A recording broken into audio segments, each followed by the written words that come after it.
Several anxious days in a war zone and more than 36 hours of travel. 53 members of the First Naples Baptist Church are back home. The group got trapped in Israel after Hamas launched a war over the weekend. They hunkered down in bunkers as missiles hit nearby and finally made it to the Tel Aviv airport, determined to get on a flight home. NBC2's Alexia Chiropoulos was outside the church today as that bus rolled in. That's right, guys. We were right here when we saw that bus coming from Miami, coming right into this parking lot, greeted by many of the congregation with signs and open arms. Now, it was a long journey, 36 hours total round trip, including some delays for this group. They said it's a trip they will never forget.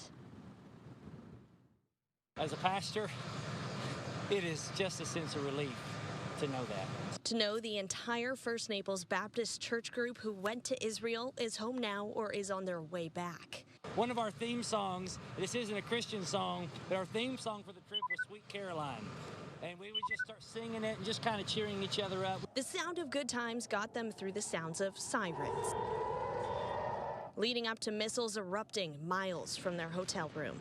If I was in my balcony in my hotel and the sirens goes off, and it kind of sounds like a tornado siren, but then it's like, oh no, that's not a tornado. And then you hear boom, boom. And that's, it's just a real moment. I won't lie to you.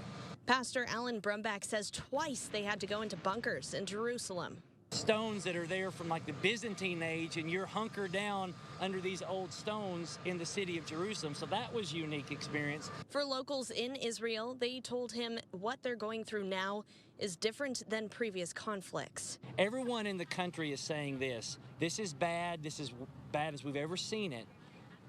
But we know it could probably get significantly worse. And that's what's kind of, I think, unnerving us. Which is why he worried for his family and the group. I'm responsible for everyone here. If we're stuck there for weeks, what does that look like? But he leaned on God and his faith, which gave him peace and got them back to Florida.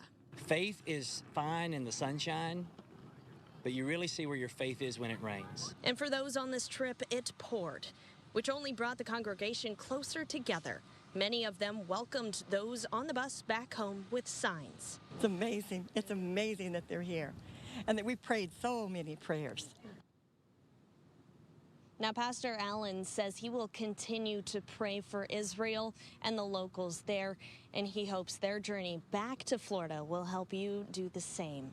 I'm reporting live and local from Naples, Alexia Chiropoulos, NBC2.